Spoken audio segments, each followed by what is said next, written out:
Hai guys, kembali lagi bersama Mimin di channel Ankun. Fans pemburu roh terkutuk silahkan merapat, karena di video kali ini kita akan membahas lanjutan cerita Jujutsu Kaisen. Setelah Toji yang secara mengejutkan masuk ke dalam medan pertempuran melalui lubang portal yang sebelumnya Megumi buat. Lebih tepatnya, kita akan mereview manga Jujutsu Kaisen chapter 110 yang bersumber dari website Jujutsu Kaisen atau forum Reddit. Buat kalian yang belum lihat review chapter sebelumnya, bisa klik link di deskripsi, atau bisa juga klik link di pojokan atas video ini ya. Dan buat kamu yang cuma ngikutin animenya atau tidak mau kena spoiler, Ankun sarankan mending stop videonya aja dari sekarang. Nah, di manga chapter 110 ini, Toji maju dan melawan Dagon sendirian. Bahkan mayat hidup tersebut mampu melancarkan serangan fatal kepada kutukan tingkat khusus itu. Penasaran? Oke, langsung aja kita bahas. Let's go!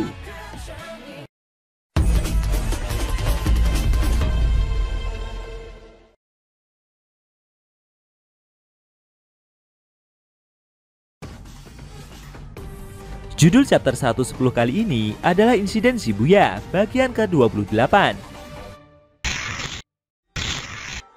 Di awal scene, kita diperlihatkan Toji yang masuk melalui lubang yang Megumi buat. Keempat penyihir itu bingung, siapa yang datang ini? Apakah dia adalah manusia atau penyihir lainnya? Dagon yang bergerak maju mengejar mereka sebelumnya bertanya-tanya.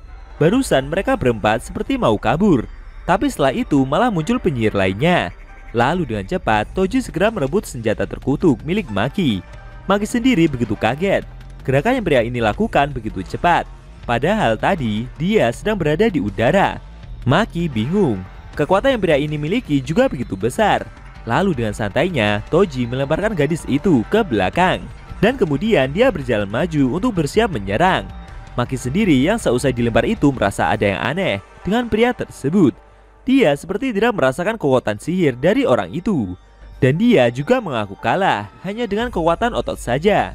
Melihat kondisi yang terjadi, Nanami bertanya kepada Fushiguro soal rencana mereka. Megumi menjawab jika lubang yang dia buat sudah tertutup. Menurutnya dengan begini, rencana mereka telah ketahuan.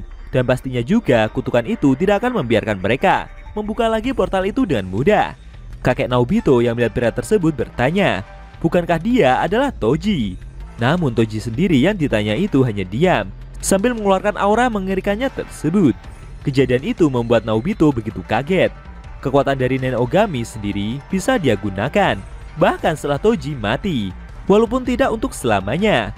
Jika kekuatan arwah tubuh yang dipakainya habis, maka tekniknya akan berakhir. Dan begitulah seharusnya yang terjadi. Dari awal tubuh Zenin Toji tak memiliki kekuatan arwah. Ditambah lagi tubuh itu tidak memakai kekuatan arwah sama sekali, sehingga membuat semua peraturan teknik tersebut jadi tidak berarti. Keanehan ini telah terbentuk dan tak ada satupun peraturan yang menahannya.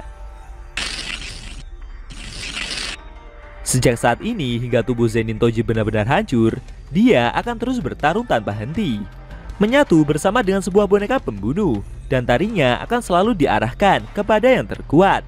Toji mengambil kuda-kuda untuk bersiap menyerang. Dagon sendiri yang melihat pria itu merasa bingung. Kenapa orang ini tidak mempunyai kekuatan arwah? Lalu dia pun segera mengeluarkan seekor belut cacing untuk menyerang pria tersebut.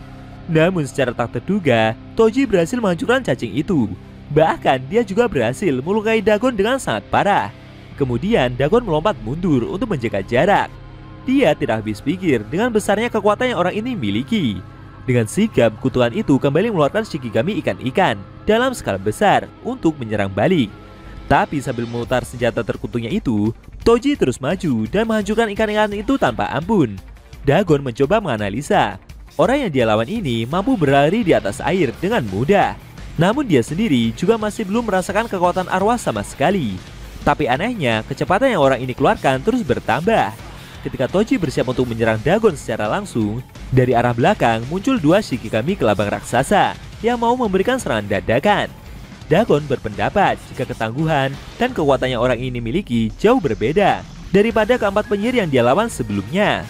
Dengan mudahnya juga, Toji berhasil menghindari serangan kombinasi yang kedua kelabang besar itu lancarkan. Senjata Roaming Cloud yang Toji pegang adalah satu-satunya senjata tingkat tinggi yang efeknya tak bisa dinetralkan.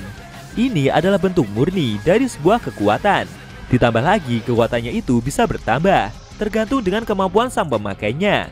Kemudian Toji menggunakan senjata itu untuk menebas Dagon dari jarak jauh dan seketika mengeluarkan dampak yang sangat besar. Maki sendiri yang melihat pertempuran itu dari kejauhan sampai tidak mengedipkan mata. Dia bertanya kepada kakek penyihir tersebut, siapa orang itu sebenarnya? Dengan tatapan serius, Naobito menjawab, jika itu adalah arwah terkutuk. Nanami sendiri bertanya kepada Megumi, apakah siswa tersebut masih mampu untuk bertahan sedikit lebih lama lagi? Megumi menjawab iya. Nanami mengaku jika untuk kali ini, dia akan bertaruh kepada pria asing tersebut.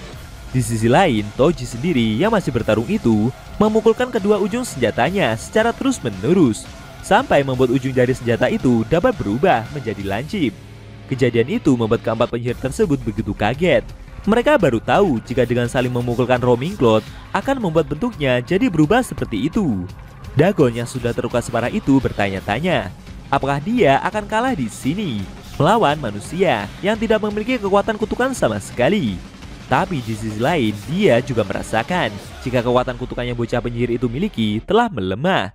Dagon berencana untuk membunuh Megumi terlebih dahulu. Baru setelahnya kesempatan untuk membunuh yang lain jadi terbuka lebar. Lalu dengan sigap, Dagon segera melompat ke atas setinggi mungkin. Dia berencana untuk mengulur waktu. Menurutnya juga, pria yang dia lawan ini pasti tidak bisa terbang setinggi lompatan yang dia lakukan. Akan tetapi secara mengejutkan, Naobito melompat lebih tinggi dan berhenti di atasnya untuk menahan kutukan tersebut. Lalu sambil mengunci kedua pemutar dari senjatanya, Toji menjadikan alat itu sebagai tombak untuk digunakan sebagai pijakan agar dia bisa melompat dengan tinggi. Dagon yang melihat aksi itu mencoba melindungi diri dengan menggunakan kedua tangannya. Tapi kemudian Toji berhasil melancarkan serangannya hingga menembus kepala kutukan tingkat khusus itu dengan sangat telak. Kekuatan yang tak tertandingi milik Toji berhasil membuat Dagon tidak berkutik. Apakah setelah ini kutukan tingkat khusus itu akan dapat dikalahkan? Atau justru muncul kejutan lainnya? Sayangnya, scene cerita manga Jujutsu Kaisen chapter 110 telah berakhir.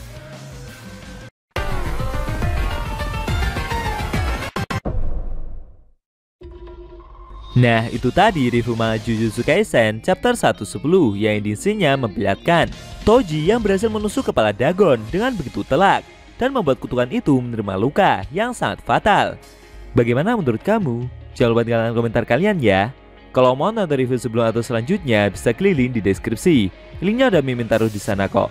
Buat kalian yang nonton review manga Jujutsu Kaisen secara maraton, bisa klik link di deskripsi juga ya guys. Oke? Tekan like kalau suka sama video ini dan dislike kalau nggak suka. Jika ada kata-kata dari Enku yang kurang pas, Enku mohon maaf dan sampai bertemu di video review manga Jujutsu Kaisen selanjutnya.